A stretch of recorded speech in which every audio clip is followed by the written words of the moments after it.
Tonight on our news weekend, one step closer. Royal Bahamas Defense Force officers are now in the pre-deployment phase amid ongoing instability in Haiti.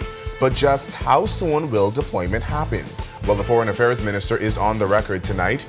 Plus, 2 drug busts in less than 24 hours. The Drug Enforcement Unit making 2 seizures on 2 islands. And passing the mantle. The stage has been set as the Church of God of Prophecy prepares for a leadership change. Our news, the weekend edition, starts right now.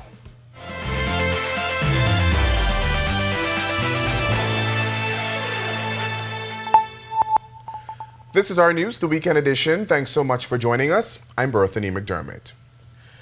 We are now one step closer to having 150 Royal Bahamas Defense Force officers deployed to assist with security issues in Haiti. Foreign Affairs Minister Fred Mitchell telling reporters this week that the pre-deployment phase has begun, although he was unable to say what their roles will be in the United Nations Security Support Mission in Haiti. It comes after Haiti has long been facing political and economic turmoil, which peaked earlier this year when gangs took over large territories in Port-au-Prince, seizing the country's main airport and preventing then Prime Minister Ariel Henry from returning home, resulting in his resignation in April. Mitchell also could not say how long this pre-deployment phase will take. The base has been secured, the operational forward base has been secured, and there will be a requirement for Bahamians to go in the pre-deployment phase to get acclimated to the decision-making processes of the Kenyans who are taking the lead on this.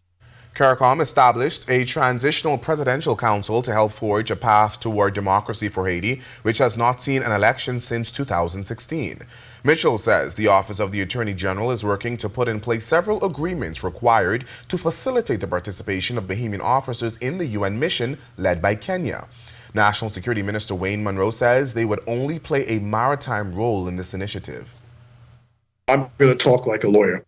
I'm not going to sort of defer from what the minister said. What I want to do is to go back to the general. At this point, we're in the pre-deployment phase. We've been asked to provide the management talent. There's a certain number of people that will go in the pre-deployment phase. When all the agreements are worked out, we will know what the specific role of our troops will be. It's anticipated what the minister said, but it would be improper for me to speak beyond that at this point. Well, law enforcement officers making 2 drug busts less than 24 hours apart. In the first incident, Operation Ceasefire, the joint operation between the police and Defense Force officers, arrested a 33-year-old man after confiscating $2,000 worth of suspected marijuana on Thursday. Police say around 7 p.m., they were executing a search warrant at a home on John Road off Market Street when they saw a man running away holding a bag. Officers chased the man and detained him. They then found that the bag contained a package of suspected marijuana, which, weighing 10 pounds, the man was taken into custody. The second bust happened in Acklands. Police tell us 3 men and 2 women were arrested after a large quantity of suspected marijuana was seized. Preliminary reports reveal that officers there were also executing a search warrant when they made the find on Friday. The weight and value of the drugs are still unknown. Well, the AIDS Healthcare Foundation continuing its mission to provide high-quality care and services to those diagnosed with HIV. The multinational foundation is located in 45 countries across the globe. 15 of those countries are in Latin America and the Caribbean. While attending a welcome reception in Grand Bahama, the Deputy Bureau Chief of the AIDS Healthcare Foundation for Latin America and the Caribbean region, Dr. Kevin Harvey, revealed staggering statistics for the region. Half of the persons who are HIV infected in the Caribbean live in Haiti, but we know that Bahamas, Trinidad, Jamaica, and the DR, the Dominican Republic, have the highest prevalence rates. And if we can tackle those major countries, then we would reach about 90% of the persons living with HIV in the entire Caribbean. We only have about 240,000 persons in the Caribbean living with HIV. That's a small amount if you think about other countries, and certainly we should be reaching all of these persons. He adds only 60% of that group is receiving the necessary care. We really provide support in 3 main areas. One, we actually provide support to some governments. to help take care of their HIV patients. For example, in Haiti and Jamaica, we provide support to the government. We also establish our own clinics for treatment of STIs. So AHF actually has its own manned clinic where we provide direct treatment to patients. But we also try to support small NGOs who are struggling to work within the community and do not have that big capacity to apply for large grants. A new technical school is on the way as construction has begun at a Wolf Road facility with plans to open next year. Our Joshua Williams spoke with the education minister, who gives a timeline on the institution and exactly what will happen. If you're driving along Wolf Road, you may see a major construction site underway just across from Bamboo Shack. The old Bahamas Academy Secondary School is under transformation as the Ministry of Education has big plans for this site. The project, a new state-of-the-art facility that will sharpen the skills of those who may not be book smart. This effort is to now provide a developed, established facility that allows young people who are techie or technically oriented to be able to go there and pursue. And it will include everything from IT to construction skills to solar energy, the full range of efforts. So we're very excited about this because we understand all of our children are not the same. Not everyone wants to be a brain surgeon. A lot of young people, they're motivated differently, and the economy is demanding it. There's also been rumblings that the Technical Cadet Corps program would also see the new site as its home, something the education minister says is not off the table. Well, it's a possibility. We're assessing the space now, but it's a very large campus, and it's going to give us a great range, and I'm very, very gratified at what it will mean for the Bahamian young people. Work at the institution has been off and on for years since the government leased the property after Bahamas Academy's movement to Marshall Road over 10 years ago. But with work seemingly ongoing without any hiccups, the education minister revealing a possible opening date. The work is underway, it's continuous, it's a major project, and we're told that by September of 2025, our students will be back in that facility. This is going to represent a paradigm shift. Reporting for Our News, I'm Joshua Williams. Thanks, Joshua. Well, the government is again looking to give relief to parents preparing for the school term with the annual VAT Back to School holiday. The holiday is set for August 18th to September 14th. Certain listed items like books, pencils, and rulers are VAT-free across the country. It also applies to school clothes. However, according to Department of Inland Revenue Acting Controller Shonda Strawn, there are some things adults can benefit from as well. Now, you and I can take advantage of shoes even though we're not in school. So there's some things that the average Bahamian can take advantage of, even if you're not a school or a person going back to school. Like, we also want to kind of urge businesses. It's a good time for businesses to purchase office supplies because there are no real limitations on quantity. You could purchase as much as you want. The VAT Holiday was launched back in 2020 under the former minister administration. It has been an annual event since then. It allows parents to breathe a sigh of relief as they prepare their children for back to school. Bahamians usually travel to the United States to prepare for the back-to-school season in hopes of getting cheaper rates, but Strawn says there's no need for that. You don't have to travel to the United States, right? You don't have to pay sales tax because you're not paying VAT home. And then the trick is, if you travel away to get those things, you still have to come back. You have to pay to bring them back. So you have to pay the overweight baggage, and then you have to pay customs. So there's no concession for persons who bring things back. And the government isn't the only one looking to share some relief ahead of the school year. As students nationwide gear up to return to the classroom, the Teachers and Salaried Workers Cooperative Union says they're seeing an uptick in families needing financial assistance. But what's the money going towards? General Manager Byron Miller says school supplies, tuition fees, and extracurricular activities. We're done with vacations. We're looking to pay tuition fees that haven't been paid as yet. And we're looking also to buy the school supplies, uniforms, lunch boxes, groceries in bulk. So we we have designed a credit product that meets that need, and our turnaround time is quick. If you're an existing member, you can have your loan in a day or two. If you're a new member, of course, you'd have to join. You're joining first of all, and then getting your paperwork into us for the loan. That may take a couple of days.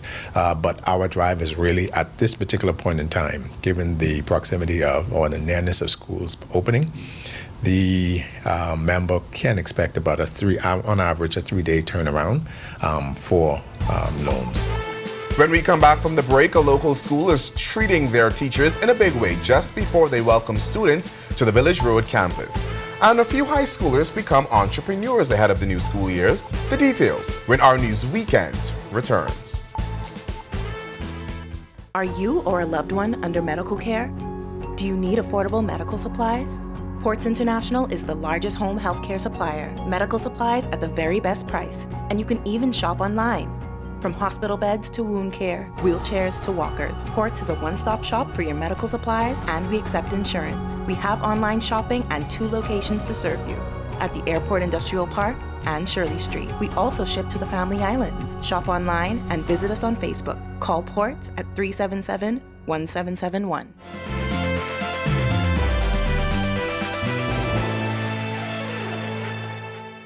Well, it's almost time for students to return to the classroom, and on Friday at Queen's College, the spotlight was on their teachers as they hosted their second Work Perks and Health Fair.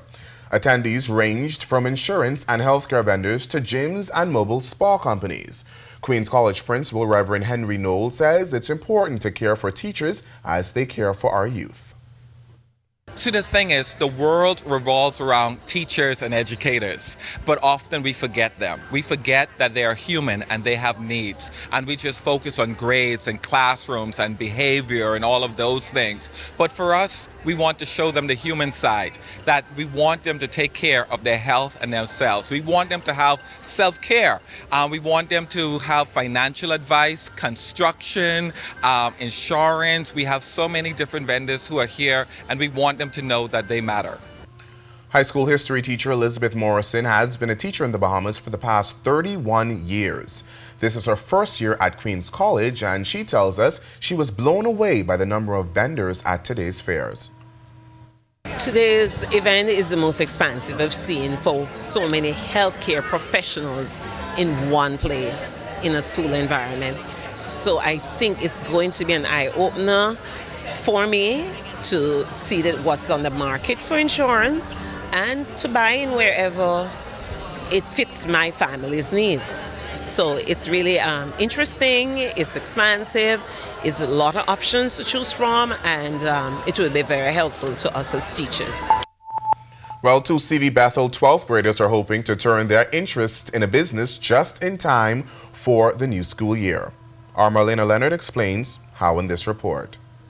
When we met Travanti Oliver and Calvin Ambrister, we were expecting a simple interview on their free back-to-school haircuts, thanks to the McDonald's and Dan Brad Cares back-to-school initiative done in collaboration with St. Andrew's Presbyterian Kirk. It's a good feeling, especially like how we young, because sometimes I can't believe I actually doing certain stuff.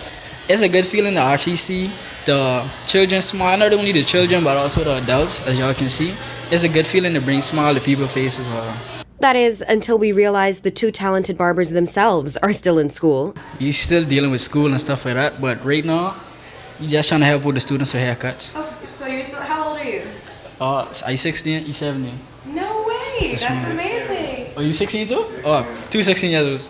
The 2 CV Bethel 12th graders are hoping to turn their interest into a business. Calvin started cutting his own hair in grade 10, but he tells us it wasn't until a basketball trip that teammates suggested he start cutting hair for other people too. It's like with Calvin, he said, but you cut your own hair, you might as well start cutting hair. And he's like, just see how it go. From there, he says it was the support of a teacher that got him to take things a step further. In grade 11, the beginning part of grade 11, it was this teacher, and she knew I was passionate about it, so I go and talk to her. And I end up cutting inside the class. It's just like a regular chair. When I set a video up on my TikTok, but when I first started cutting, it was like a chair. That's how he made me. He made me cutting little cuts in there. And that's when Travanti came in. When I met him, he cut my hair, and then I told him like, or two of us young, so maybe you could teach me one or two stuff. And he actually did take all the time to teach me everything I know right now. I learned from him, and yeah, basically that's just him. As schoolboys lined up for their haircuts, the young men say they're hoping they can turn their partnership into a thriving business. If you're interested in getting your hair cut by the TKM Cuts crew or helping them on their journey, you can reach out to them on WhatsApp. 827-5541. 807-5900. Reporting for Our News, I'm Marlena Leonard. Thanks for that, Marlena. Still to come on Our News Weekend, our sit-down with the incoming Bishop of the Church of God of Prophecy as he charts the way forward, outlining his focus for his tenure in office. Jazz Chisholm makes an early return to New York's lineup, and we speak to some parents of our Goodwill Game swimmers. Our sports weekend is next. Are you or a loved one under medical care? Do you need affordable medical supplies? Ports International is the largest home healthcare supplier. Medical supplies at the very best price, and you can even shop online. From hospital beds to wound care, wheelchairs to walkers, Ports is a one-stop shop for your medical supplies, and we accept insurance. We have online shopping and 2 locations to serve you, at the Airport Industrial Park and Shirley Street. We also ship to the Family Islands. Shop online and visit us on Facebook. Call Ports at 377-1771.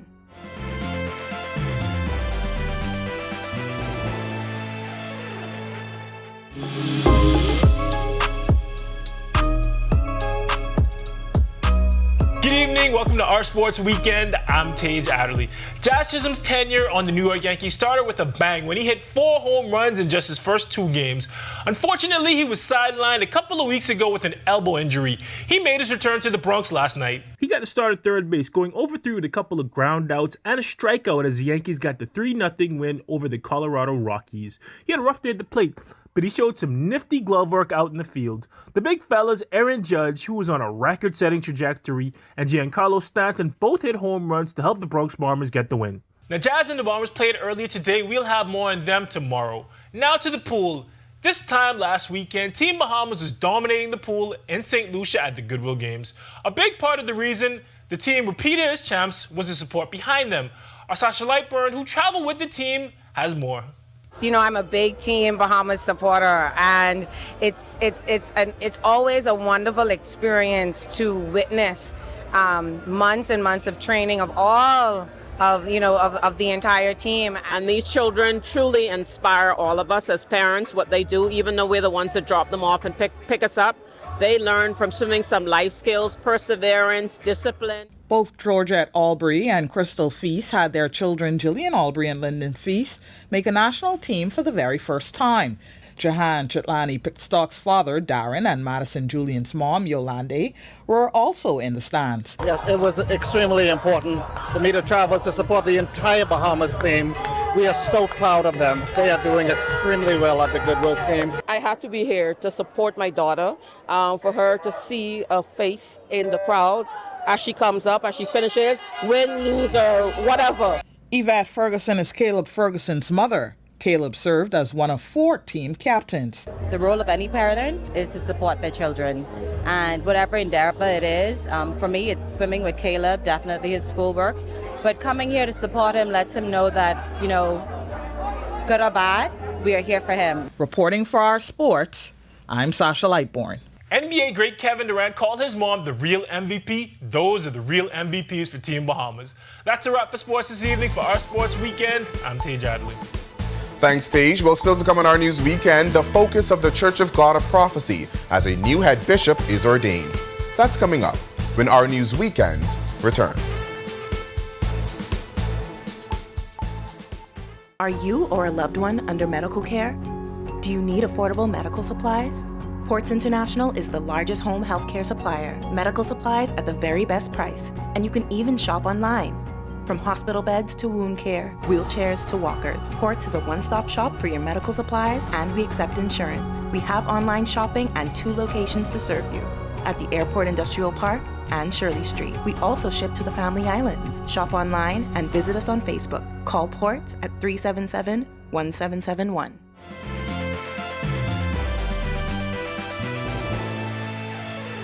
Welcome back to Our News Weekend.